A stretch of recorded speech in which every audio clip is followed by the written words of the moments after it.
The best way to keep your home comfortable is not inching your thermostat up and down. It's making sure the air you heat and cool in your home stays in your home. And the key to making that happen is insulation, but in places that may surprise you. We're in Dublin today with Steve Sakach of USA Insulation. And Steve, we've been on many projects with you where you're installing insulation, but today we're going to talk about where the home actually loses energy.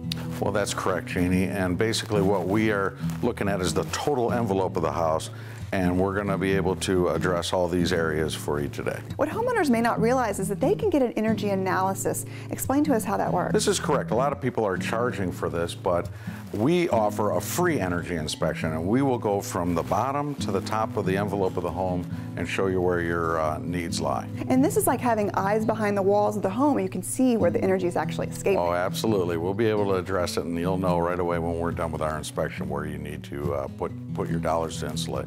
Well, let's start with the attic, because this is where most people think they need insulation, and many older homes actually have inadequate insulation up here. Well, if you could look up into your attic and see the rafters, typically people have 3 to 4 inches of wavy, gray, old insulation. What we do is we blow up to 16 inches of fiberglass insulation. We prefer the blown-in insulation because it fills all the voids and all the cracks in that. Moving down the house, the first and second floors, this is where you put in your premium foam insulation and you wrap up that house like a styrofoam cup. The walls are the single most important thing. If you have, it's like going outside with a hat without a coat. The walls is the coat, and you have to tighten up the walls, and we have a premium foam insulation that carries and boasts the highest R rating at 5.1 per inch, which equates into about an R19 for the walls, which is extremely high.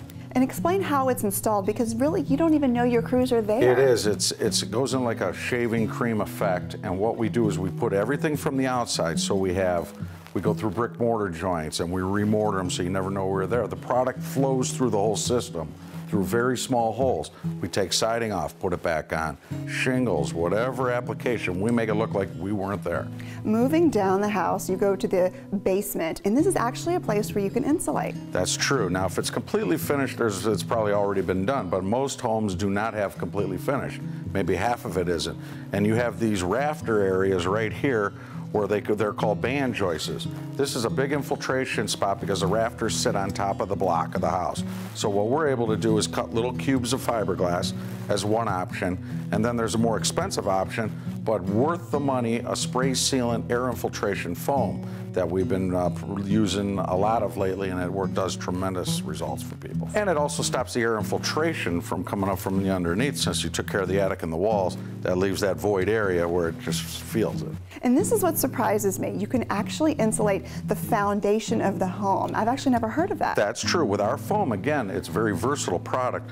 We can actually get into the block if it's exposed about 2-3 feet. We drill some holes through the mortar joints of the block, fill it up with our premium foam, which happens to be water resistant as well, so it keeps the dampness out of the basement as well. How does this help the insulation of the entire home? Oh, well, if you're going to do it, if you're building a new home, you would want it from scratch, and you'd be isolated and focused on getting it perfect with the way energy costs are rising. Why not do that in your older home? It makes sense. Insulating the entire envelope of the home may seem extensive, but you're actually adding value to your home, and you're going to save money in the long run on those bills. The payback period is probably 4 years when you go to this extent. So you pay the gas company or pay us for 4 years, and we have options to where we got financing where it pays for itself every month. So it's well worth the investment, plus the comfort, plus the resale value. Your house will sell before someone else's because it's more energy efficient. And we've been with you on these projects. They don't take long at all.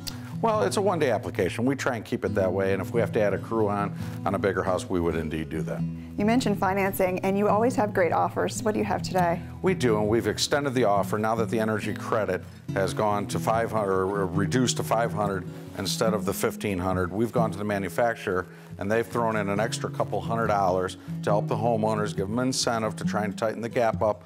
Plus, we typically have a $400 coupon somewhere hanging around there. So if you had the 400, the 200, and the 500 from the federal government, for the people that missed the energy credit, you're right back there. So it's still a good time to get insulated. Thank you so much for showing us how homeowners can be more comfortable in their home and save money at the same time. Thanks for having me. For a free in-home consultation, call USA Insulation at 614-569-0798 or learn more at usainsulation.net.